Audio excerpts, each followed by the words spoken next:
antier, antes de ayer. Bueno, por acá. Adelante. Buenos días, Presidenta. Julio Sánchez de Uno TV. Muchas gracias por esta palabra. Aprovechando que está el jefe del SAT, quisiera preguntarle si pudiera aclararnos pues esto que se generó por la polémica de la estimación por el daño al denominado huachicol fiscal. La procuradora fiscal hace unos días dijo en Cámara de Diputados o estimó una cifra de 600,000 millones de pesos. Si pudiera darnos alguna cifra, ¿qué es lo que están estimando ustedes en este sentido, por favor, Presidenta? Tenemos un grupo de trabajo donde está Secretaría de Energía, Secretaría de Hacienda, Pemex, aduanas, ASEA, Profeco, Seguridad, la Fiscalía también participa a veces, para poder consolidar, y la Agencia de Transformación Digital, para poder tener una sola base de datos que nos permita saber día con día cuántos combustibles se importan y que sea compatible. Digamos, Pemex tiene su base de datos, Energía tiene la suya, la obligatoriedad de la información de los importadores es cada determinado tiempo, no es diario. El SAT tiene la suya de acuerdo a lo que se recauda por el IEPS de combustibles. Entonces tenemos un grupo de trabajo en donde estamos juntando todas las bases de datos de tal manera que haya una sola fuente de información en el gobierno federal de la cantidad de combustible que se importa vinculado con la cantidad de combustible que se vende y la que se produce. ¿Quién produce en México combustibles? Solo Pemex, por ley. Solo produce, el único que tiene refinerías en México es Pemex. Tiene hoy 7 refinerías en el país, más Deer Park en Texas. Entonces, el único que produce gasolinas, diésel, algo de combustóleo, coque, turbocina para los aviones, es Pemex. Entonces, ellos tienen pues los datos de producción. ¿Quién importa combustibles? Pemex importa todavía una parte y otra parte la importan privados. Eso se permitió a partir del 2015, con el cambio de la ley del 2013, pero el 2015 se permitió la importación por privados de combustibles. ¿Quién tiene la información de importación de combustibles? Pues la de Pemex la tiene Pemex, pero también la tiene aduanas. Y también la debe tener el SAT, porque deben pagar el IEPS, los combustibles que entran al país. De igual manera la tiene Secretaría de Energía. ¿Quién tiene la información de los privados que ingresan combustible? Aduanas, SAT, Energía, Secretaría de Energía. Las bases de datos pues son distintas, unas son en pesos, otras son en volumen.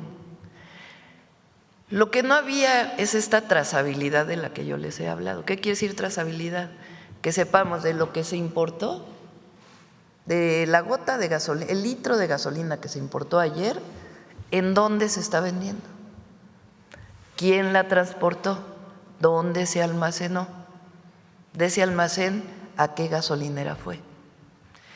Eso se cierra en octubre. En octubre vamos a tener ya toda esa información, no de una vez, sino en tiempo real, que nos permita garantizar toda esa información. ¿Por qué antes no existía una sola base de datos y la trazabilidad? Porque no estaba establecido en las leyes. El cambio constitucional y las nuevas leyes de Energía y Pemex, de acuerdo a este cambio constitucional, nos permiten tener esa información. El otro día que estaba aquí, Secretaría de Energía, ASEA, se habló de que cada tractocamión, cada camión que traslade combustible tiene que tener un QR autorizado por Secretaría de Energía que en el QR venga la información de dónde vino y a dónde va. Entonces, al cierre de octubre vamos a tener toda esta trazabilidad. A partir de ahí vamos a poder determinar, evidentemente, si se vende más combustible del que se importa y se produce, pues viene de algún lado, que es contrabando o no contabilidad. A partir de ahí vamos a poder contestar la pregunta de si todavía hay contrabando de combustible y de qué tamaño es. Presidenta, pero entonces la Procuradora Fiscal se aventuró en dar esta cifra, en esta estimación, o supongo que participa lo que ella mesa de comenta trabajo. es que en su declaración se refiere a una declaración que había dado un diputado, pero lo cierto es que más allá de los propios cálculos de la Procuradora Fiscal, hasta no tener completa esta base de datos, no podemos saber si hay venta de combustible que no está contabilizada en todos los ingresos. Se ha controlado muchísimo en todas las aduanas. A partir del encuentro de este buque en Tamaulipas, pues se siguieron una serie de protocolos mucho mayores de la entrada de buques y de la revisión de los pedimentos de combustible y de la revisión con laboratorios de qué trae cada buque en caso de que haya presunción de que trae combustible y no lo esté declarando. Entonces eso ha disminuido mucho gracias a la revisión que se está haciendo en aduanas. Muchas gracias, Presidenta. A propósito que hablan de del paquete del próximo año, también ayer estuvieron en Cámara de Diputados algunos empresarios, siguen pues preocupados por los impuestos, sobre todo el refresco y demás. En este sentido, ¿cómo darles certidumbre, tranquilidad de que no se van a ir a la informalidad? Esto es lo que ellos están planteando. ¿Por qué informalidad? Dicen que sería una salida ante pues, la afectación que puedan tener por el impuesto al refresco y demás a los pequeños negocios, pues sería salir de la formalidad pues como opción para hacerle frente a estos nuevos impuestos. No va a ocurrir. Es lo que han planteado. Sí, ayer. Pero no tiene sustento. Las bebidas azucaradas se venden pues, en el último rincón del país. Y el objetivo, entiendo pues su preocupación, desde nuestra perspectiva es que se consuma menos. ¿Por qué queremos que se consuma menos? Pues porque el exceso de consumo de bebidas azucaradas está demostrado científicamente que provoca daños a la salud. Entonces, hay pláticas con ellos, con Secretaría de Salud, y puede seguir habiendo, porque deben promoverse pues bebidas más saludables, ¿verdad? No va a ocurrir, no va a ocurrir. ¿Se mantiene este impuesto a bebidas azucaradas y también como estos sueros orales, Presidenta? ¿Se mantiene? Sí. Ok. Aprovechar, preguntarle, Presidenta, ¿qué opina sobre esta iniciativa o esta propuesta? Y de las encuestas, aquí lo mostramos hace un tiempo, ¿no? A ver si la tienes por ahí, la de, creo que era una encuesta de Éncolo, no me acuerdo quién era. Mira, ¿qué tan dañino cree usted que es el consumo de refrescos para su salud? Es abierta. 88% piensa que es muy dañino. La que sigue. ¿Tienen la siguiente? ¿Cuál es la principal razón por la que usted toma refresco? Porque es lo que me gusta tomar, porque es lo que se toma en mi familia, porque es lo que se vende en todos lados, 10%. Adelante. ¿Usted estaría de acuerdo en que se cobrara un impuesto más alto a los refrescos como medida para promover la baja en el consumo? Sí, 54%. Del 86% que sí consume refrescos. Adelante. En caso de que se aumentara el impuesto a los refrescos y subiera su costo, ¿usted qué haría? ¿Dejaría de comprar refrescos y tomaría algo más? Reduciría un poco el consumo de refrescos para no afectar mi economía. Seguiría comprando los mismos refrescos, gastando más.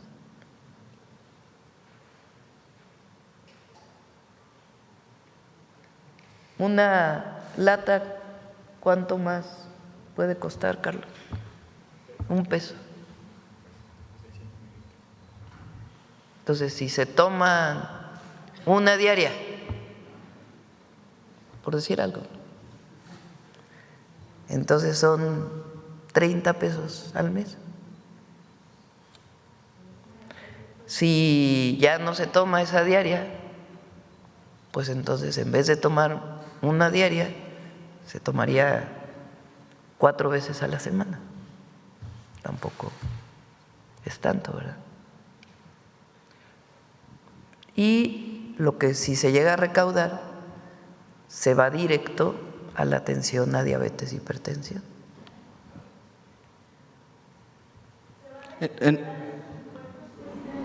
¿Perdón? Gracias. En otros temas, sí, Presidenta, quisiera preguntarle sobre qué opina usted sobre esta iniciativa de ley antimemes que está proponiendo un legislador de Morena. ¿Cuál es su opinión al respecto? ¿De cuál, perdón? Ley antimemes. Anti-stickers, perdón. Anti-stickers, memes y demás. ¿Es una iniciativa de un legislador de Morena? La verdad, para ser franca, no la ubico. Ok. En un último tema, hablando de legisladores, Presidenta, se ha generado una controversia con el senador Fernández Noroña por el tema de su avión y demás. Es que él habló de usted, él dice, sí, él pero dice ya, no voy a entrar en debate con él. Él dice que pues usted pues, incluso… Ya que cada quien es libre de opinar y que a cada quien nos evalúe la gente. No voy a entrar en debate. Gracias, Presidenta. Sí, buenos días gracias. a todos. A ver. ¿Quién más está por ahí? El compañero de allá atrás, sí. Para que no digan que solo los de adelante. Gracias, Presidenta. Carlos Padilla, de la revista Zócalo. Presidenta, nos enteramos de su reunión de ayer con empresarios de 11 países. Si nos puede detallar los alcances de esta reunión, cuáles fueron los objetivos, qué se logró, porque a veces la información es muy parca, ¿verdad? Si nos puede ampliar esta información, por favor. No tenía un objetivo de llegar a una conclusión. Ellos nos pidieron venir a México. Está pues el administrador, digamos el CEO, como se dice en inglés, de uno de los fondos más importantes, el presidente o responsable ahora del Foro Económico Mundial y varios empresarios que se reúnen muchas veces en Davos y solicitaron reuniones en México y que fueran secretarios a platicar cuál es el Plan México. Y me preguntaron si podía darles una plática sobre el Plan México y así fue. Hicimos una presentación de las principales fortalezas de la economía de México, lo que es el Plan México, por qué estamos planteando los objetivos, cómo vemos el país hacia adelante, nuestra perspectiva de la relación con Estados Unidos y con Canadá y con todos los países del mundo. Y después algunos secretarios también hicieron algunas presentaciones, pero no tenían el objetivo de llegar a un acuerdo, sino sencillamente a solicitud de ellos que querían venir a México a conocer nuestros planteamientos y cómo estamos viendo las cosas y qué oportunidades de inversión hay en nuestro país, pues se dio esta reunión. ¿A qué atribuye usted el interés de estos empresarios por México? Pues México está de moda, aquí y en el mundo entero. Bien, hace algunas semanas nos informó usted de su interés, del interés de su gobierno por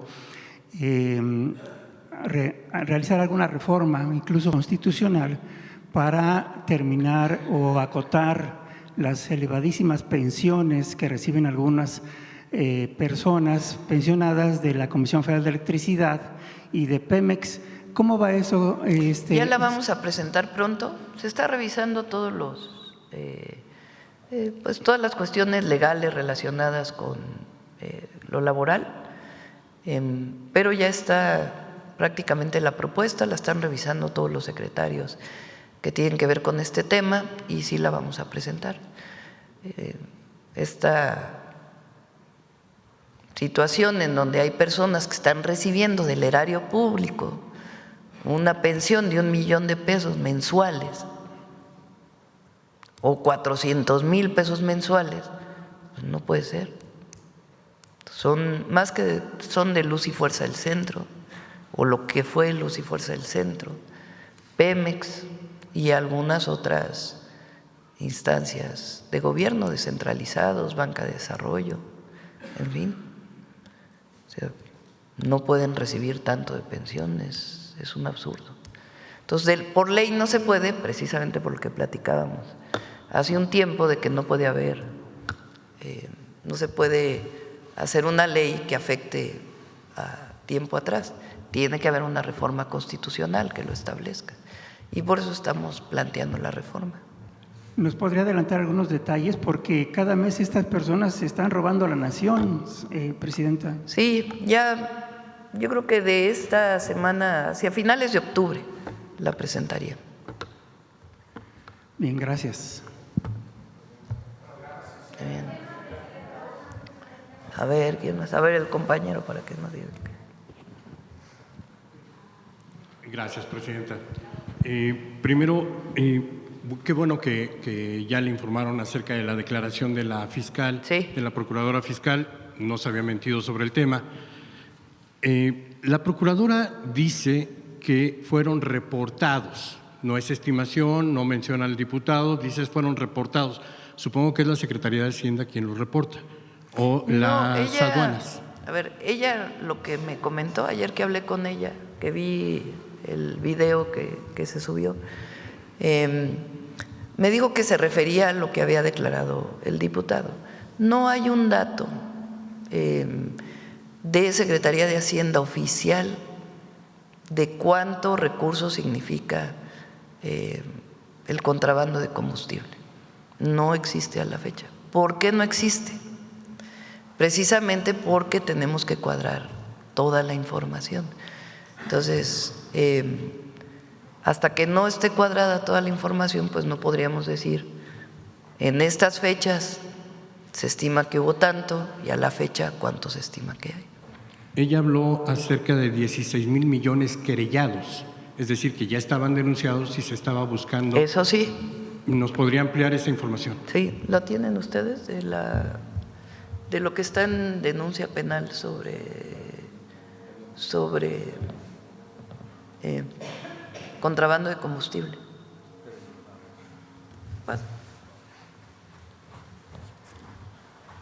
Sí, efectivamente son querellas, son expedientes para casos muy específicos que son integrados por las distintas áreas del gobierno, integrados por la Procuraduría Fiscal y querellados en Fiscalía y en tribunales. Ese es el monto total de los expedientes. Perdón, señor secretario, ¿esos 16,000 millones corresponden únicamente al buque localizado en Altamira? No. ¿A cuántos y desde cuándo se presentaron esas querellas? Es decir, ¿cuándo ocurrió el contrabando de combustible? Es el saldo histórico de los varios casos querellados y que obran dentro de registros. Sí, solamente que me dijera desde qué año se iniciaron estas averiguaciones o cuándo inició. Preparamos la tarjeta y te la enviamos. Presidenta, está en la Cámara de Diputados la discusión en torno a la ley de amparo. Esta ley de amparo que, bueno, fue controvertida o muy discutida por un artículo transitorio que introdujeron de último minuto los senadores. No estaba en su propuesta original, pero parece ser que es el actuar del senador Adán Augusto, que actúa en contra de los presidentes, lo hizo en contra del presidente López Obrador con la reforma a la ley electoral cuando metió la cláusula de vida eterna, lo hizo cuando la reforma para que la Suprema Corte de Justicia ampliara el periodo legislativo del presidente en ese momento, lo hizo en la ley de justicia, la reforma judicial, cuando le propuso que fuera Morena quien determinara quiénes podían o no participar, y que usted se opuso porque no era pues esa la intención o el espíritu de la ley. Parece ser que el senador Adán Augusto está actuando de manera independiente, pero pues a veces en contra de la cuarta transformación, el presidente López Obrador y usted. ¿Qué opinión le merece esto? Fíjate qué curioso. Yo soy muy respetuosa del Congreso. Hay la idea de que la presidenta decide todo, que soy autoritaria y que lo que pienso yo, lo que decido yo es lo que ocurre en todos lados. Y en este caso es una muestra, no de que el senador Adán Augusto esté en contra de la presidenta, ni mucho menos, sino de una decisión que toman en el Senado que desde su perspectiva fortalecía la ley. Cuando se publica decimos, bueno, no quedó muy bien la redacción, hay que fortalecer o quitarlo o una nueva redacción que garantice pues que no hay retroactividad ahí donde no puede haber retroactividad y que la ley no pueda tener problemas a la hora de aplicarse y que sea sujeta a subjetividades de los jueces, tiene que quedar muy claro en la ley. Entonces así fue. El Senado en las comisiones toma una decisión de que se incluya un transitorio. A la hora de que se aprueba, cuando yo veo el transitorio digo, bueno, no está claro. ¿Qué demuestra eso? ¿Que están en contra de la presidenta? No, que tienen autonomía. Ahora, yo públicamente lo digo, porque no es que les hable, ay, ¿por qué hicieron esto? Públicamente digo, oigan, se me hace que ese transitorio no es claro. Les hacemos una propuesta desde aquí, públicamente, para que quede más claro, para que lo retome en la Cámara de Diputados, si así lo considera. Y vamos a ver, pues, cómo lo considera la Cámara de Diputados. Pero son decisiones que se toman en el Senado. Están en comunicación, sí, con el Gobierno de México, pero tienen autonomía los senadores para proponer, pues, fortalecer o no una ley, y a veces están totalmente de acuerdo. Y ellos consideraron que ese transitorio era muy relevante. Y de acuerdo con lo que me han comentado los abogados, es relevante en el sentido de que, de acuerdo con decisiones que ha tomado la Corte, hay partes de la ley que siguen los nuevos procedimientos o hay partes de los juicios que van a seguir los nuevos procedimientos y otros que tienen que quedarse con los procedimientos anteriores. Y eso debe quedar claro en la ley.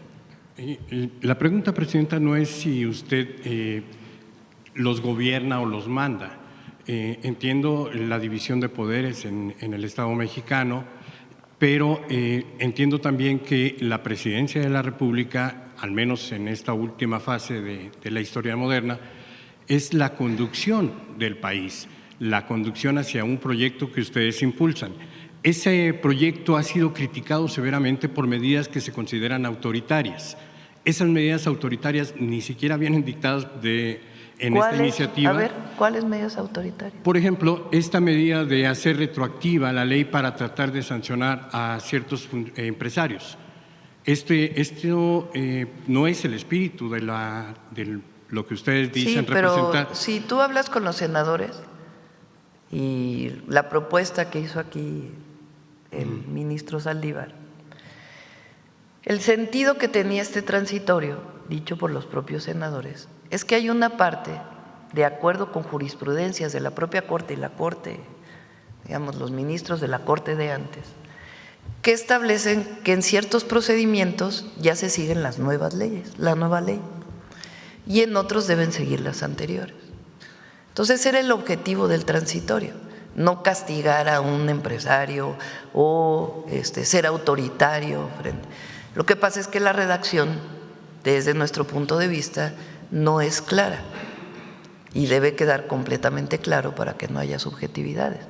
Pero no tiene que ver con el autoritarismo de un senador u otro, sino con una consideración jurídica que debía quedar en la ley. Al no quedar claro, pues es mejor que se redacte nuevamente. Ajá. Esto también porque, de acuerdo con los criterios de la antigua Suprema Corte de Justicia de la Nación, estarían o tendrían prioridad los derechos humanos, los derechos de las personas. Eso es un criterio que se adoptó desde 2011 hasta ahora, pero con esta medida pues se estaba violentando. Usted ha hecho correctamente la definición, no corresponde a lo que tiene que ser. Pero bueno, quiero avanzar en el tema y quiero preguntarle, esta decisión pues de someterlo a un parlamento abierto, ¿no es muy apresurado 2 días el fin de semana? ¿No se va a escuchar a la gente si hacen parlamentos abiertos, si no lo escuchan? En 2 días y en fin de semana, ¿no recomendaría usted que tomaran un poco más de tiempo o por qué la prisa? Hay una nueva Corte y la reforma al Poder Judicial constitucional no solamente establece que jueces, magistrados, ministros, juezas, magistradas, ministras, sean electos por el pueblo o elegidos por el pueblo, sino que también establece que deben recortarse los tiempos para la impartición de justicia. Ya está en la Constitución. ¿Qué tiene que ocurrir para que la Constitución se cumpla? Modificar 4 leyes que permitan que en efecto, en vez de juicios de 20 años, se reduzcan los tiempos para garantizar la justicia. ¿Qué tiene la ley de amparo?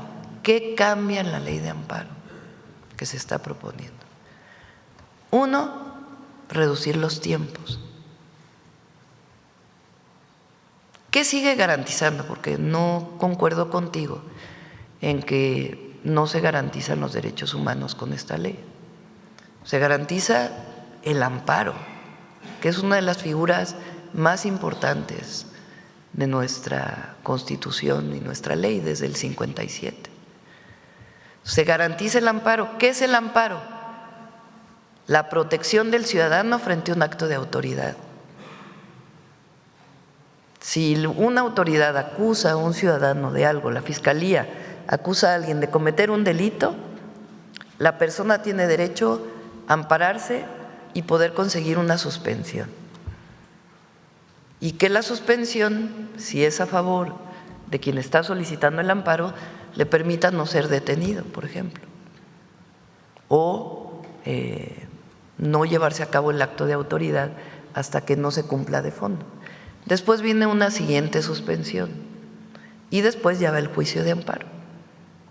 El juez determina, de acuerdo con el amparo y las condiciones de la acusación, si tiene derecho a la suspensión o no, aunque el juicio de amparo siga. ¿Qué queremos? Pues que no lleven, para protección también del ciudadano, pues que no se lleven 15 años un juicio de amparo, sino que se haga más expedito. Entonces, la ley tiene como propósito fundamental disminuir los tiempos. ¿Quién lo determinó? El cambio en la Constitución. Entonces, esa es la primera. Pero se salvaguarda el derecho del ciudadano a ampararse frente a un acto de autoridad, totalmente salvaguardado. ¿Qué se ha planteado? Que puede ser cuestionado. Que cuando la UIF congele una cuenta, no se permita la suspensión. Porque ¿qué es lo que pasa? Se congela una cuenta por presunto lavado de dinero. Ahora los jueces todo lo suspenden, todo, porque así está la jurisprudencia de la Corte y las leyes. ¿Qué pasa cuando suspenden? Pues entonces liberan la cuenta. ¿Qué pasa cuando liberan la cuenta? Sacan todo el dinero. Entonces, ¿qué se dice ahora en la ley? Cuando se congele una cuenta, se queda congelada hasta que termine el juicio, que va a ser más abreviado. Si en el juicio la persona demuestra ante el juez que el dinero que tiene ahí es lícito y que no hay lavado de dinero, pues se va a regresar todo su recurso. Si se determina por el juez que no, que sí hay lavado de dinero, pues entonces procede todo lo que tiene que ver con el juicio del lavado de dinero. Ese es algo nuevo que aparece en la ley, que cuando haya congelamiento de cuentas por lavado de dinero, no puede haber una suspensión para que la persona pueda sacar todo su dinero de inmediato. ¿Y cuál es la otra? Que cuando hay un juicio definitivo de la Corte, imagínense un caso donde una persona lleva 15 años litigando un pago de impuestos, por ejemplo. Ya pasó primera instancia y en la primera instancia le dijeron tienes que pagar. Pues él se va a segunda instancia. En la segunda instancia le dices tienes que pagar. El juez, pues, se va a la siguiente. Y así, 15 años. Hay una decisión, bueno, te amparas frente a esa decisión y así, 30 años y nunca se paga. ¿Qué dice ahora la ley de amparo? Cuando la Corte decida, es decir, la última instancia, no te pueden dar la suspensión provisional frente al acto de ya aplicar la sanción de la Corte, la última instancia. ¿Hasta qué momento puede proceder?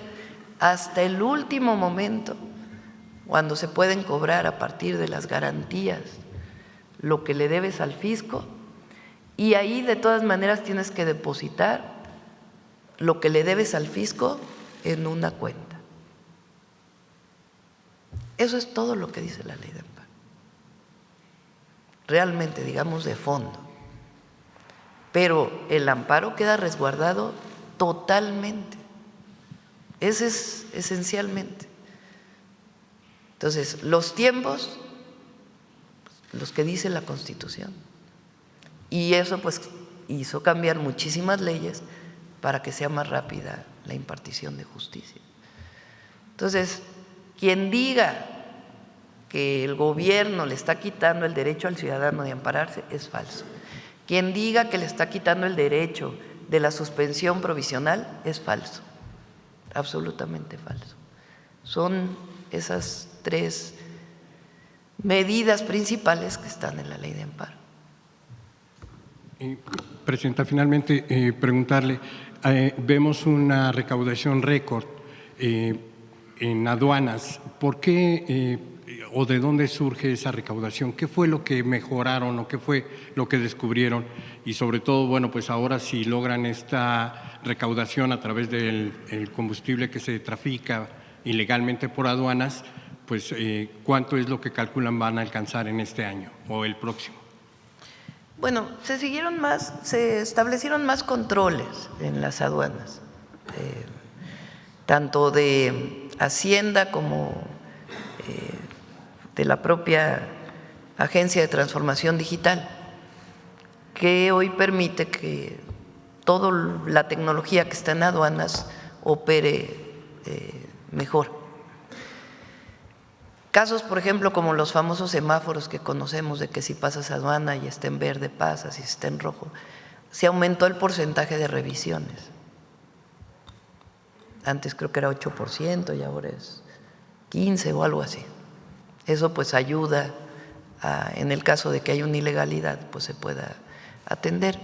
Y algunas otras medidas de control se están instalando, rayos X que se habían comprado en la administración pasada y todavía no se instalaban porque no habían llegado, y distintas medidas. Y la otra pues es que yo decidí, ahora lo hago cada mes y medio, cada 2 meses, tengo reunión con todos los directores de aduanas y revisamos aduana por aduana si aumentaron los pedimentos, si disminuyeron, si hay más recaudación, si hay menos, por qué, y eso pues ayuda a tener mayores controles.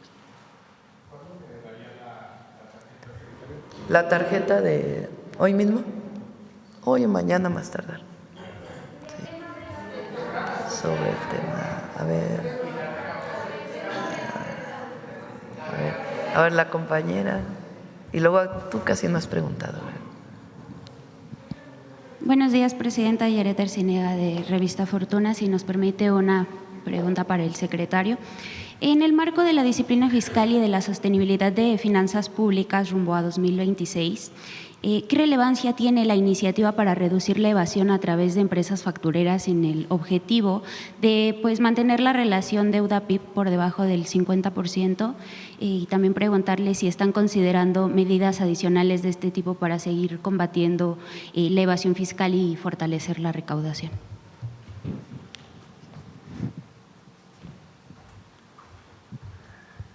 Empezaría por mencionar que la senda del cociente deuda-PIB es completamente sustentable. Ha sido reconocido recientemente por calificadoras, por analistas. Los mercados han reaccionado de manera bastante favorable a la presentación del paquete económico y sus proyecciones. Tenemos el tipo de cambio por abajo de 18.40, las tasas de interés han bajado tanto en moneda nacional como en moneda extranjera.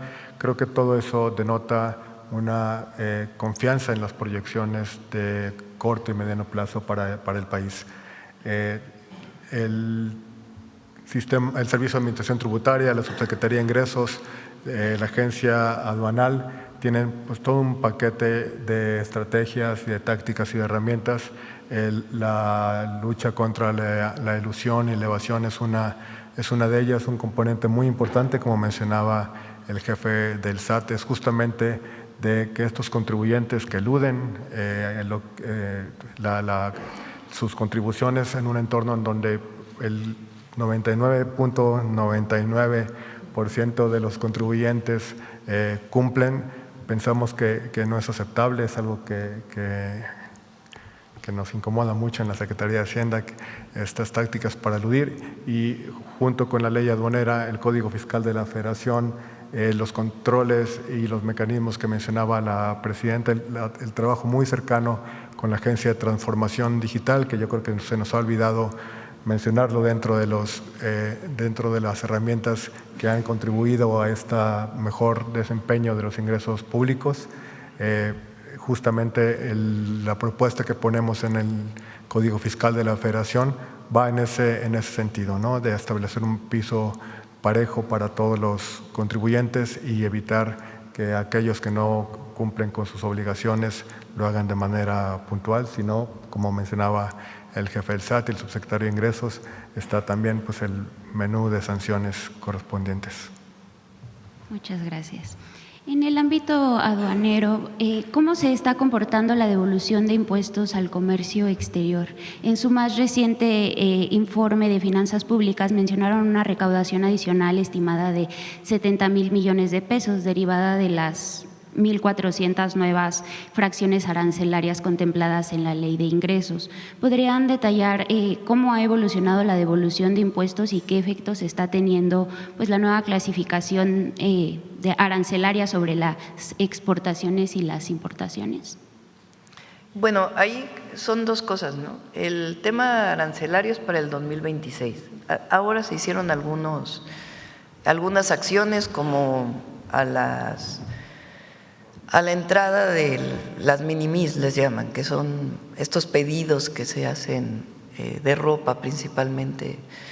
Ahí hubo un pequeño aumento, sobre todo por la evasión que había del pago de IVA principalmente. ¿Quién no paga IVA? Eso es importante. ¿Quién no paga IVA? Bueno, aparte de medicinas, alimentos, etcétera.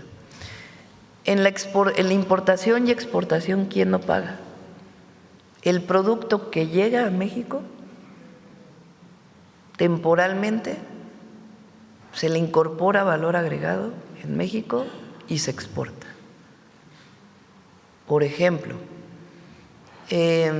electrónicos que vienen de Asia, de distintos países de Asia, entran a México, aquí hay maquilas que le incorporan un valor adicional y todo lo que entró se exporta. Entonces ahí no se cobra IVA. A esas industrias les llaman IMEX.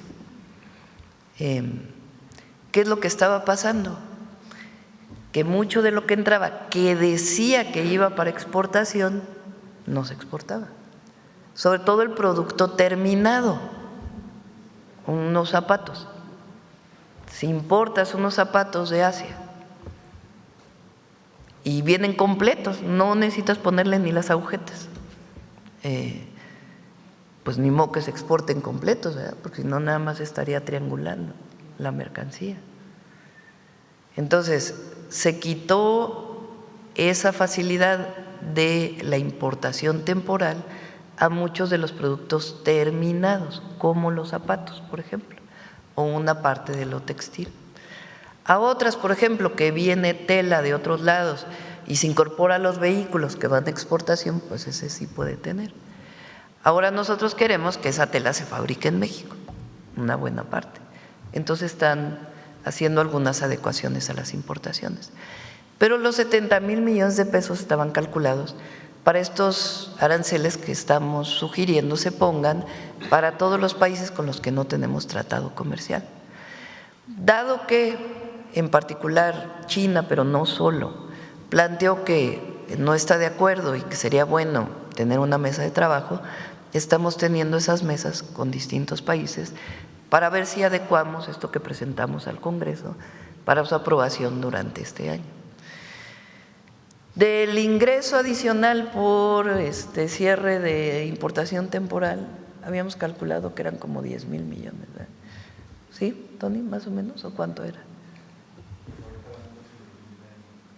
En aduanas, pero de lo que, del cierre de los permisos temporales y del IVA adicional que se puso a las minimis, eran como 10,000, 20,000 millones, 20,000 millones. De los 500,000 millones, 20,000 millones vienen por ahí. Muchas gracias, Presidenta. Presidenta, en Estados Unidos se enfrentan ya varios días de suspensión de actividades no esenciales por falta de acuerdo sobre su presupuesto. Un escenario similar ocurrió en 2019 bajo la administración también del presidente Donald Trump. A diferencia de eso, México presenta un presupuesto con déficit bajo control y un gasto social cercano al 3% del PIB, que busca garantizar pues, la prestación oportuna de servicios públicos. ¿Qué mensaje envía esto a los mercados y a los socios comerciales, especialmente frente a las críticas de que la inversión pública es insuficiente para detonar crecimiento y que la inversión privada se mantiene por debajo del 20% del PIB? Bueno, México, ¿por qué no platicas? Estimamos el cierre de la deuda respecto al PIB, etcétera, el déficit. Como se presentó en el paquete económico, se presenta el paquete económico al Congreso para el siguiente año, pero también se presenta una actualización de las proyecciones de cierre del 2025. Como mencionamos aquí en algunas ocasiones anteriores en la conferencia, debido al esfuerzo que estamos haciendo para apoyar a Petróleos Mexicanos, que creo que ha rendido frutos adecuados, hemos tenido Fitch, eso nos faltó también, digamos, comunicarlo. Fitch ya tiene a Petróleos Mexicanos un escalón abajo de grado de inversión. Eso es gracias a la estrategia de la presidenta de apoyar las finanzas de la empresa. Ese esfuerzo, junto con la modulación, digamos, de la trayectoria de gasto ante los eventos de la economía en Estados Unidos, hizo que lleváramos la proyección original de 4% a 4.3% del Producto Interno Bruto. Eso nos va a dar una relación deuda-PIB de 52.3 al cierre del trimestre, lo cual se compara muy favorablemente. A ver, los datos del FMI, en promedio, la relación deuda-PIB está arriba de 80% del Producto Interno Bruto. Entonces tenemos una proyección muy cómoda, digamos, respecto del promedio de los países de desarrollo similar, y eso creo que se refleja en un buen comportamiento de los indicadores macrofinancieros, tipo de cambio, tasas de interés. vale la pena recordar las tasas tanto de Petróleos Mexicanos como de Comisión Federal de Electricidad, como de la Banca de Desarrollo y del país, del gobierno federal, se han movido hacia abajo de manera muy importante en los últimos 3 meses. Entonces creo que es un mensaje de que la conducción del país está mandando un mensaje de confianza a mercados e inversionistas en general. Muchas gracias. En esa misma línea, ¿qué resultados se esperan del presupuesto de egresos de 2026 en términos de rentabilidad presupuestaria y de eficiencia económica de los recursos destinados a infraestructura y programas sociales? El año que entra, ayer justo o antier lo estábamos viendo, la inversión estimada por presupuesto federal y estatales el próximo año, aunque obviamente se tienen que aprobar los presupuestos de los estados, es de 2.5% del PIB. Un punto del PIB son como 300, este año son como 380,000 millones de pesos. El año que entra esperamos una inversión un poquito mayor, pero por ahí, 2.5, 2.6 del PIB. Los programas de bienestar el año que entra representan más o menos lo mismo, 2.5, o sea, juntos son 5% del PIB, que son recursos que entran directo a la economía, sin contabilizar las compras públicas, que es otra parte muy importante. Muchas gracias, Presidenta. Aprovechando la presencia del jefe del SAT, preguntarle qué acciones se contemplan para hacer efectivos los cobros a contribuyentes con sentencias firmes que no han pagado sus impuestos. ¿El SAT puede proceder al embargo de cuentas en estos casos? En particular, ¿podría informar si Grupo Electra ha exhibido alguna garantía o reserva por los impuestos que adeuda y si el accionista principal podría ser considerado obligado solidario como lo establece la ley? Son una serie de pasos. Si quieren, en otra ocasión presentamos esa parte de qué es lo que dice la ley respecto a una vez que la Corte o un juez determina que se deben pagar impuestos. Son una serie de pasos que tienen que seguirse. Por cierto que ayer la Corte de Estados Unidos determinó un pago de impuestos de Estados Unidos, no la de México, un pago que tiene que hacer un empresario mexicano. Entonces, en otra ocasión, si quieren, ya que avance un poco más, presentamos qué tiene que hacer o sea, qué está en la ley para que una persona, una vez que haya una sentencia firme, garantice que debe pagar el impuesto que estableció el juez. Ya por último, Presidenta, ayer se dio a conocer la lista de candidaturas a presidir la Comisión de Derechos Humanos de la Ciudad de México. Sin embargo, algunos participantes han cuestionado la transparencia del proceso, ya que de 28 aspirantes solo avanzaron 8. Entre ellos personas cuya trayectoria no cumplía plenamente con los requisitos en materia de defensa de derechos humanos, incluyendo a Dolores González, hermana de la gobernadora de Morelos. ¿Tiene información sobre este proceso y qué acciones podrían tomarse para garantizar la transparencia e imparcialidad en la designación de quien dirigiría pues, una institución tan importante? Pues es el Congreso de la ciudad, ¿no?, quien tiene que explicar. Se lo dejamos al Congreso de la ciudad. Muchas gracias, Presidenta. Bueno, vamos. La compañera atrás. Claudia Reina, de aguaquemada.mx, del portal de Monterrey y el noreste, www.lostubos.com, y de la revista cultural postdata.com. Sobre el tema, Presidenta, ¿cuáles son sus políticas públicas para abatir la economía informal? ¿Cuál es la tendencia? ¿Sube o baja la población ocupada en esta economía? ¿Existe una subdeclaración de ingresos por parte de profesionistas y pequeños negocios? ¿Las grandes corporaciones siguen usando paraísos fiscales?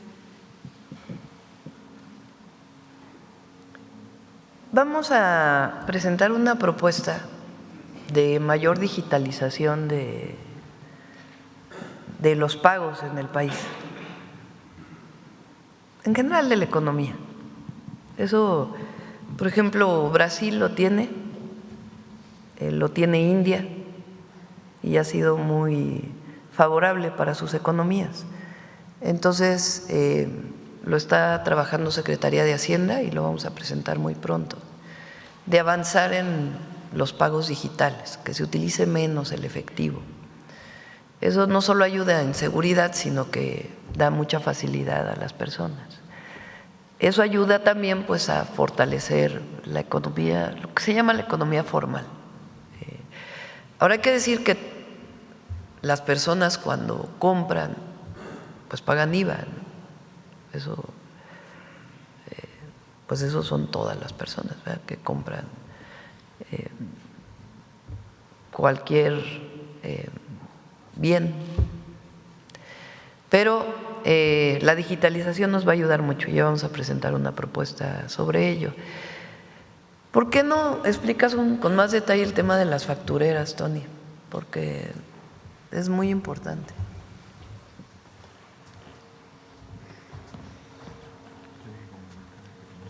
¿Cómo? Sí. Del tema que comenta de pequeñas y medianas empresas, existe el RECICO, que es el régimen simplificado de confianza. Hemos tenido una muy buena aceptación en ese régimen fiscal, porque la tasa es directa al ingreso, son ingresos hasta 3.5 millones de pesos y la tasa hasta el 2%. Entonces, ahorita ya hay más de 2 millones de contribuyentes que están en ese régimen, que es el régimen simplificado de confianza, y modificamos para que no presenten la declaración anual, únicamente tienen que presentar las declaraciones mensuales. Del tema de las factureras,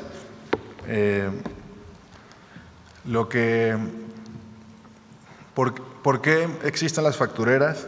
Para no pagar el impuesto sobre la renta principalmente y para acreditar el IVA. El impuesto sobre la renta propio se calcula disminuyendo el ingreso menos los gastos. Entonces, necesitas tener gastos pues para que puedas disminuir tu ingreso. Entonces, las empresas venden servicios inexistentes y esos servicios inexistentes lo que hacen, las que las adquieren, es: yo tengo 10 pesos de ingreso, pero pues voy a tener 10 pesos de gasto, entonces no voy a pagar impuesto. O a lo mejor voy a tener 10 pesos de ingreso y tengo 12 pesos de gasto, tengo una pérdida fiscal. Entonces, ha hecho daño a la hacienda pública y es por eso que ahora se está modificando, se modifica el artículo 19 de la Constitución y ahora el Código Fiscal. Lo que presentamos también sobre las empresas que se da de un mismo día. Anteriormente se estaba dando la inscripción al Registro Federal de Contribuyentes y la firma electrónica el mismo día. Entonces llegaba un testaferro a una oficina del SAT, daba su comprobante de domicilio, su acta constitutiva de la empresa, le dábamos la firma electrónica y empezaba a facturar. Y ya después de meses o un año después nos dábamos cuenta de que pues, la empresa no tiene domicilio y la empresa no existe. Ahora por eso se está haciendo en procesos distintos. Entonces estos procesos es primero, pues la persona física lleva su comprobante, le damos su RFC, que con el RFC no se puede facturar, y hasta que traiga un comprobante de domicilio a nombre de la empresa y que nosotros podamos verificar que la empresa realmente existe, pues entonces se le va a dar la firma. Es una medida muy importante que va a evitar que se propaguen las factureras. Y de las factureras se tienen dos estrategias: la estrategia contra el facturero que vende y la estrategia contra pues, la persona que las está consumiendo. Entonces, hemos enviado toda esta información de carácter penal en su momento tanto a la Procuraduría Fiscal como a la Fiscalía General de la República por defraudación fiscal y por compra y venta de facturas falsas. Gracias. Presidenta, en Agua Quemada detectamos que en la mañanera existen dos bloques: el de los medios corporativos como el Universal, Reforma, El Heraldo, Financiero, Proceso, y otros también del medio colaborativo operativos afines a la 4T. muy identificables por pleitesía que le rinden a usted cada vez que toman la palabra. Hay una minoría segregada en la mañanera, a pesar de que asisten todos los días a este ejercicio de libertad de expresión, pero ni participan en la rotación para las primeras filas ni les conceden la palabra. Entendemos que la democracia tiene por fin principal asegurar la igualdad, no solo de las posibilidades, de las oportunidades. Presidenta, ¿cómo resolver este problema antidemocrático? ¿Quiénes son los que no les damos la palabra? Pues hay algunos, hay varios, Presidenta. Porque fíjense, damos la palabra a compañeros, reporteros, reporteras que vienen de medios que se les llaman nacionales, ¿no? O sea, que tienen supuestamente una circulación nacional, aunque en realidad su mayor circulación es en la zona metropolitana del Valle de México. Damos la palabra a medios estatales. Aquí hay muchos compañeros que vienen de Veracruz, de Sonora, de Tabasco, de Baja California, de Querétaro, Yucatán, Sonora. Bueno, Sonora ya dije 2 veces. O sea, damos la palabra a medios estatales, que muchas veces tienen preocupaciones o sus preguntas tienen que ver con situación que está ocurriendo en cada uno de los estados. Y damos la palabra a compañeros de medios alternativos, que en general transmiten sus noticias y sus opiniones a través de las redes sociales, o sea, los 3. Y busco, la verdad, siempre variarle en un día y en otro para que todo el mundo tenga la palabra. Hay veces que se sientan muy atrás, adelante. Antes eran los que llegaban más temprano y se sentaban adelante y había una tómbola. Les pregunté, ¿prefieren que no haya tómbola? Y todos dijeron, sí. Entonces, pues, buscamos que haya pluralidad en las preguntas. Gracias, Presidenta. Hace unos días… Por cierto que hubo unos que se enojaron un montón con lo que dije ayer. Sí, oye. Gracias, Presidenta. Hace algunos días Latinos publicó una factura de empresas azucareras donde se señalaba que un compañero de la mañanera habría cobrado hasta 150,000 pesos por sembrar preguntas en este espacio. Luego la compañera Reinaide denunció el supuesto favoritismo hacia la compañera Nancy Flores, tanto por el frecuente uso de la palabra como por su ubicación privilegiada. La revista Contralínea, a través de la compañera Nancy, analizó que las redes de poder que sostienen a Carlos Loret de Mola simultáneamente, Pájaro Político denunció los millonarios pagos que recibió Contralínea por parte de los gobiernos de la 4T. Se habla de 78 millones.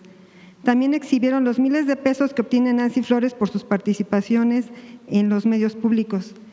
Presidenta, por rendición de cuentas y transparencia, ¿cuándo la compañera Paulina Silva nos podría informar del dinero del pueblo que su gobierno gastó en pautas publicitarias? Durante este primer año, una tabla de informe, cuánto ganan las televisoras, los medios corporativos, los medios digitales, y si hay una partida para influencers y los llamados youtuberos. ¿Y cuál es el criterio de selección para la propaganda gubernamental? ¿Acaso existe el favoritismo, los recursos son discrecionales? Hay algunos que no reciben, eso sí les puedo decir. No reciben.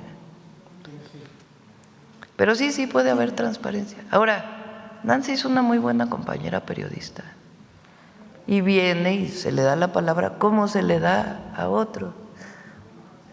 O sea, por ejemplo, ¿quiénes preguntan normalmente que no coinciden con nuestros puntos de vista? Reforma. A la compañera de Reforma le damos muchísimas veces la palabra. El compañero de Uno TV, que a veces no coincide con nosotros y hace preguntas, le damos la palabra. Aunque hagan, es la verdad.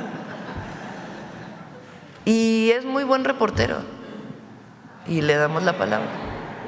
Al compañero que habló hace un ratito, que muchas veces nos hace preguntas que tienen que ver con cuestionamientos del gobierno, le damos la palabra.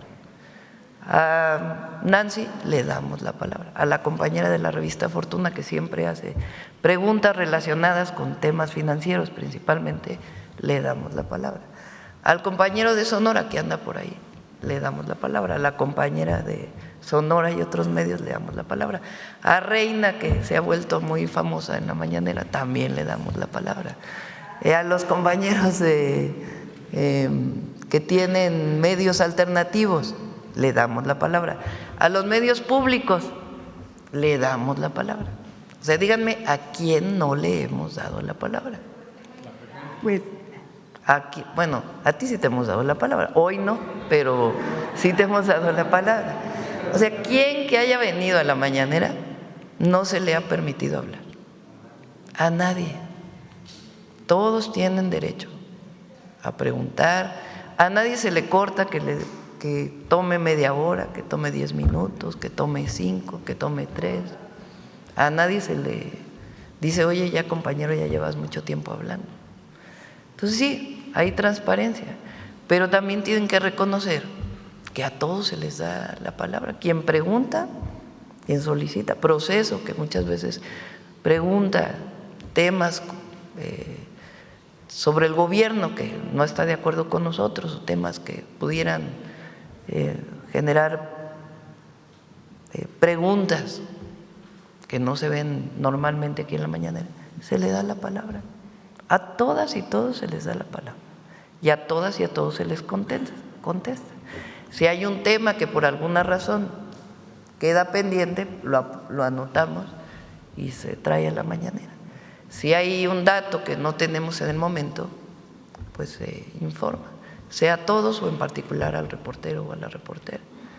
Entonces, así que digan qué parcialidad hay, pues no, la verdad. Y tampoco creo, porque hay compañeros de los medios alternativos que nos cuestionan mucho temas, mucho. No es que los medios alternativos o los que transmiten en redes sociales, como dices tú, que nos rinden pleitesía, no es cierto. Muchos nos hacen preguntas importantes. Por ejemplo, Serrano, ¿cómo se llama él que estuvo ayer aquí? Vicente. A él le interesan mucho los temas de los mexicanos en Estados Unidos y nos pregunta por qué no se ha hecho esto, por qué no se ha hecho aquello. No es que hable siempre a favor del gobierno. Entonces es un muy buen ejercicio en la mañanera y se le da la palabra a todas y a todos. gracias, presidenta. Ahora, nada que ver con los 8,000 millones de pesos que se destinaban o los 10,000 millones de pesos que se destinaban en la época de Peña. No, pues no. Okay. Gracias. Presidenta, su gobierno adjudicó el contrato faltante para completar el tren que irá de Saltillo a Nuevo Laredo. Espero no equivocarme, pero Presidenta, nombrar el tren Ciudad de México-Nuevo Laredo como el tren del Golfo de México fue una de sus respuestas al presidente Donald Trump cuando se le ocurrió nombrar Golfo de América a nuestro Golfo. En su informe usted le propuso en el Zócalo los antiguos trenes de esa ruta se llamaban Águila Azteca y el Regiomontano. ¿Por qué nombrar a un tren con la palabra Golfo cuando no tiene conexión con el Golfo de México? Pues está en el occidente, si no están de acuerdo lo ponemos a votación otra vez, no pasa nada. ¿Por qué no preguntó en sus recientes informes de gobierno por los estados del norte si en Coahuila, Nuevo León y Tamaulipas querían que así se llamara? Los ciudadanos del noreste no tienen voz ni voto en este asunto. Con todo respeto, así fue. Hasta tú te estás riendo de la pregunta. No, es que me causó risa. Podemos hacer una consulta para ver cómo se llaman los trenes. Ok. Gracias, presidente. Sería todo. A ver, ¿quién más? La compañera que no pregunta. Vamos a ver. Mireya Cuellar, de la Jornada Baja California. Presidenta, voy a ir a los temas de Baja California. Una pregunta que nos hacemos los bajacalifornianos, agradecemos las obras de infraestructura que se están haciendo en la entidad, pero es en el sentido, por ejemplo, de por qué se va a construir una desaladora, mientras, digo, tenemos necesidad de agua, pero por otro lado, toda el agua que se va a procesar en una planta de tratamiento que está terminando el Ejército, se va a tirar al mar. O sea, ya procesada se va a tirar al mar.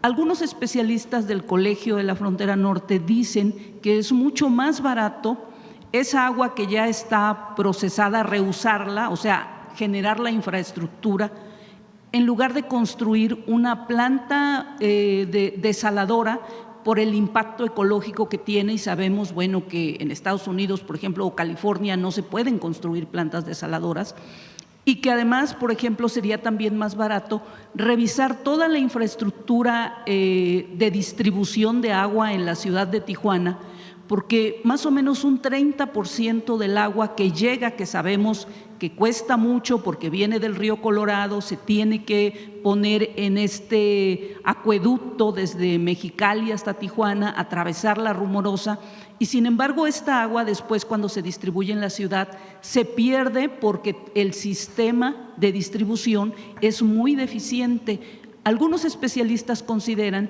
que sería muchísimo más barato y tendría un menor impacto ecológico solucionar este proceso del agua antes de llegar a la desaladora, porque ya procesada se va a tirar al mar y después se va a sacar del mar para desalarla.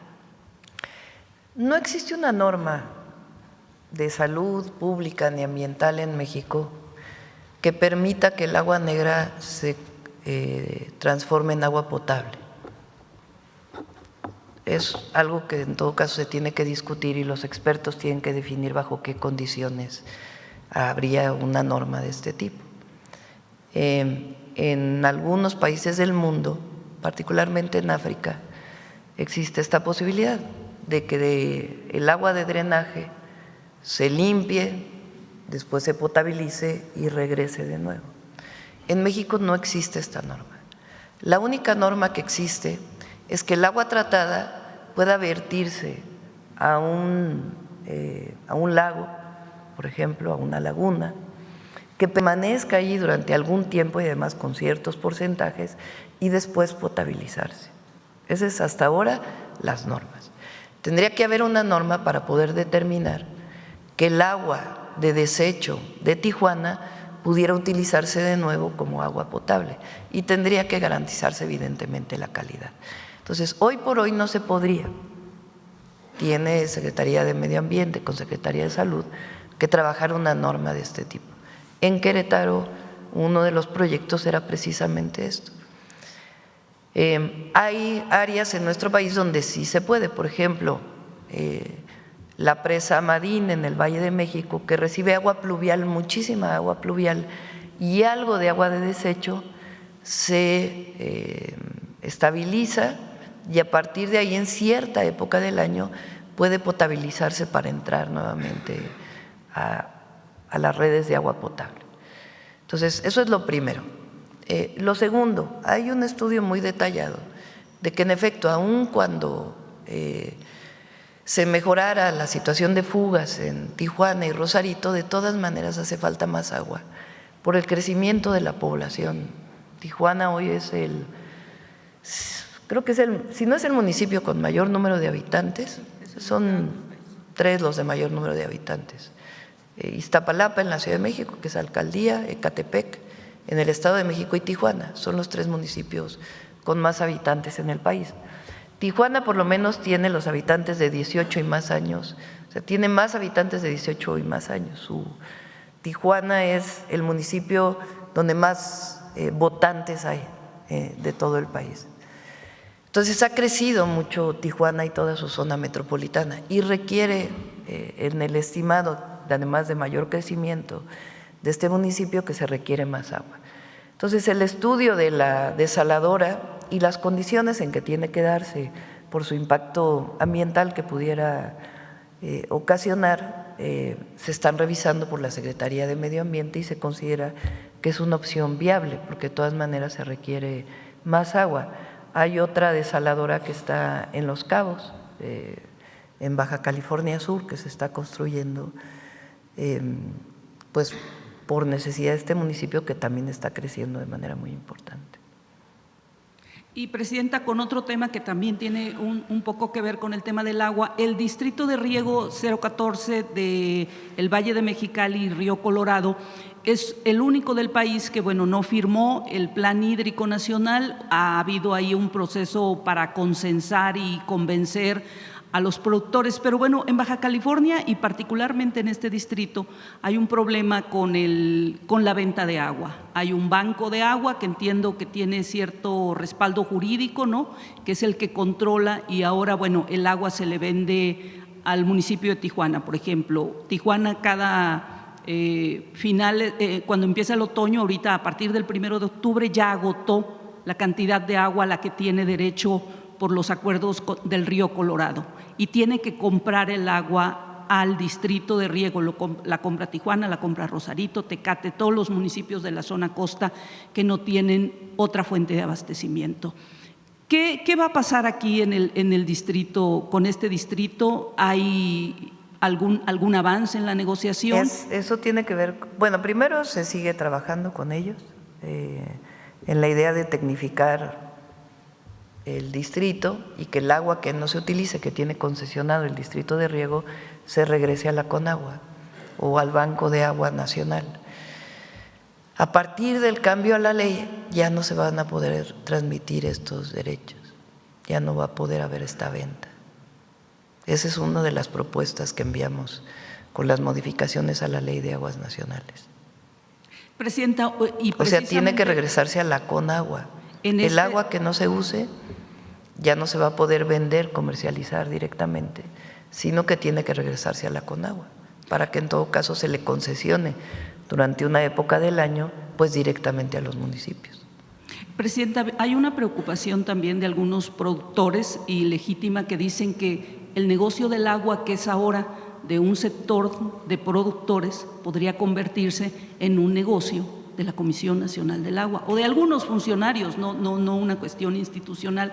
Entonces, bueno, yo le comento esto porque ha habido en el pasado venta, corrupción, y no ha sido solo de los productores. Ellos han tenido que hacer negociaciones, acuerdos con algunos funcionarios que tienen o mucho tiempo en la Conagua o mucho tiempo en la Conagua local, ¿no?, en el manejo local del agua. Entonces, eso es justamente lo que ha venido presentando Efraín Morales con Mauricio. Había muchas bases de datos de las concesiones de agua en el país, 3 principales, pero no solo. Al cierre de este año va a haber una sola base de datos totalmente transparente de quién tiene concesionada agua, cuánta agua tiene concesionada y para qué, obviamente con el resguardo de los datos personales. Esta transparencia y el hacer una sola base de datos pues permite que no haya corrupción y que no se diga te concesiono esta agua sin que esté pagando los derechos que tienen que pagar. La única concesión de agua que no paga derechos es el agua de riego agrícola, por considerarse pues que es necesaria para la alimentación. Todos los demás, incluidos los municipios que tienen concesionada agua, pagan agua por su concesión. Los industriales pagan la concesión del agua. Lo que nos parece injusto es que si estás recibiendo agua de la nación y no pagas derechos, tú lo vendas para beneficio de algunos. Eso es lo que desde nuestra perspectiva no está bien. Si no usas esa agua que tienes concesionada para riego, pues regrésala al Banco de Aguas Nacionales y de manera transparente se concesiona al municipio que la va a consumir y que pague los derechos que corresponden. Y, Presidenta, yo quisiera ir, perdón a los compañeros porque son los temas de Baja California y alguno particularmente, por ejemplo, de Tijuana, un tema muy importante. En la última parte de la administración del presidente Peña, Banobras le dio al municipio de Tijuana 1.600 millones de pesos para construir a fondo perdido un sistema de transporte que le llamaron el Sistema Integral de Transporte de Tijuana, que la idea original era una especie de metrobús por las principales vialidades de la ciudad. Bueno, hubo ahí muchas historias de corrupción.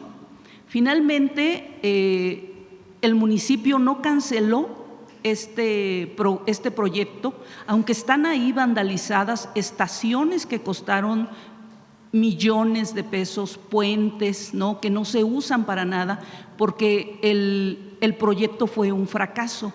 Como hubo mucha corrupción, se generó un diseño no por donde debería pasar, sino por donde los transportistas y algunos miembros del municipio decidieron que debía pasar, porque aquí el municipio cada año le iba a dar dinero, estos negocios privados con recursos públicos le iba a garantizar a las empresas cierta cantidad de personas que iban a transportar por la ciudad. Yo sé que usted no puede tener aquí todos los datos de qué pasa con Banobras y todo esto, pero los gobiernos subsecuentes, o sea, el último priista fue el municipal priista fue el que firmó los acuerdos con Banobras. Después vinieron gobiernos del PAN y ahora hemos tenido 2 gobiernos de Morena. Nadie sabe qué hacer con toda la infraestructura que se está echando a perder en Tijuana del sistema de transporte, pero ningún presidente municipal ha querido tomar una resolución sobre ese proyecto, porque lo que dice la legislación es que el municipio tendría que haber devuelto los 1.600 millones de pesos que Banobras le dio para ese proyecto a fondo perdido, pero los tendría que regresar si la obra no llegaba a su fin. La obra no se hizo, no hay este sistema de transporte en Tijuana, es muy malo el transporte público de la ciudad, y yo lo pregunto aquí.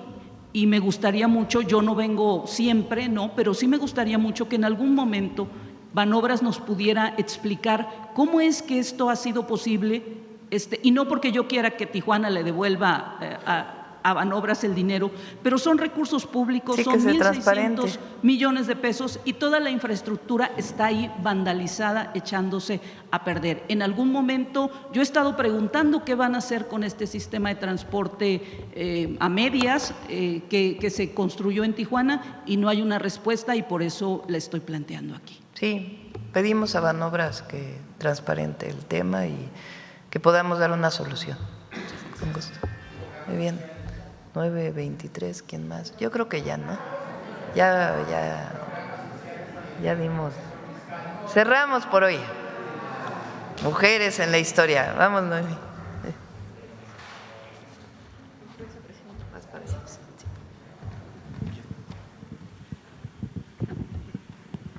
Muy buenos días a todas y a todos. La cápsula de hoy la vamos a dedicar a la heroína de Pátzcuaro.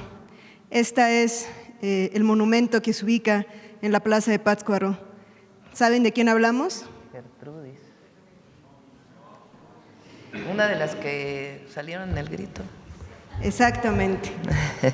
En la arenga del pasado 15 de septiembre escuchamos a Josefa Ortiz Telles Girón, a Leona Vicario, a Gertrudis Bocanegra y a Manuela Molina, la capitana. Gertrudis Bocanegra, conocida como la heroína de Pátzcuaro, porque fue el espacio donde un 11 de octubre, es decir, en un par de días, fue pasada por las armas. Conozcamos su historia.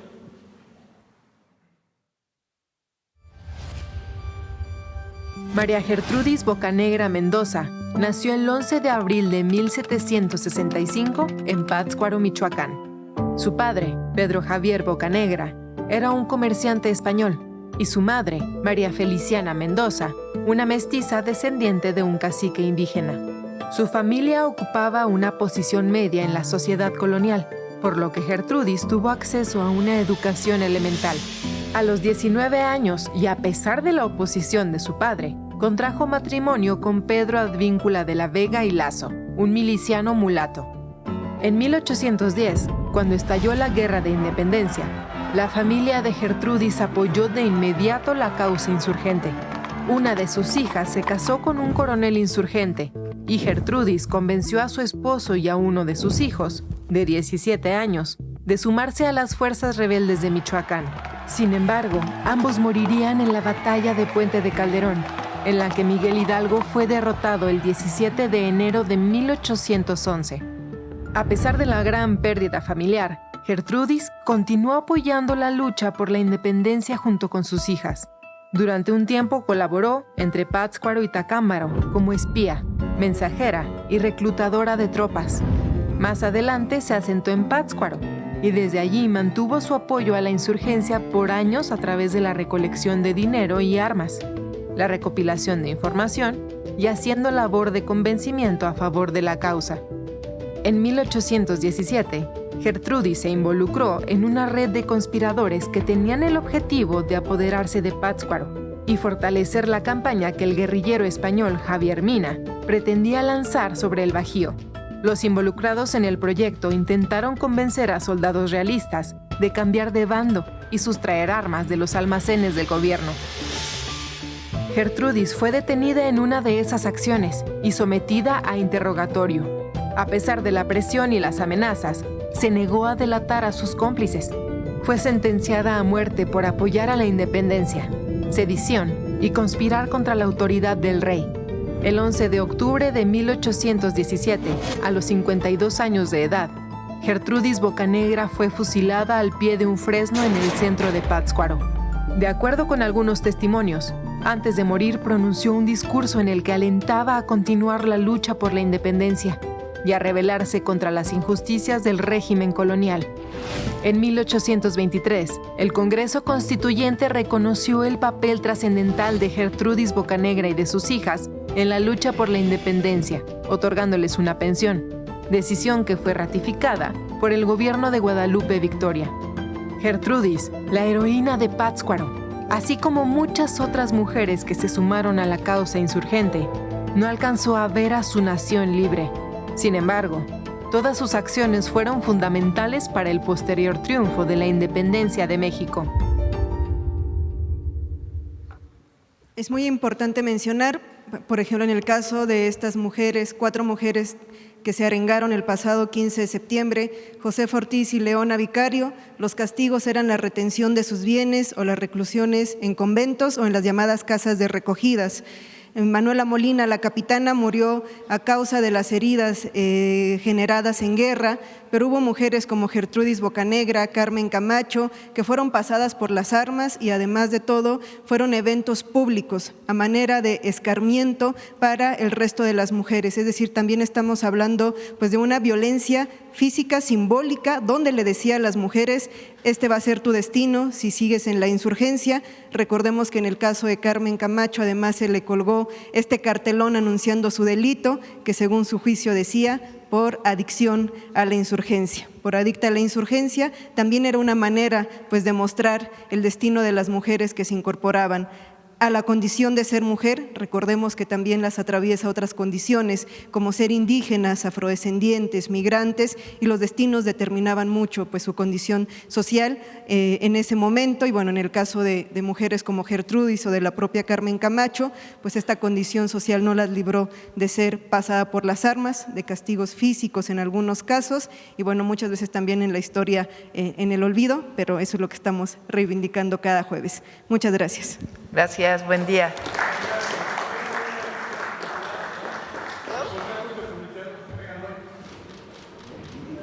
La semana que entra, Luz. La semana que entra, gracias.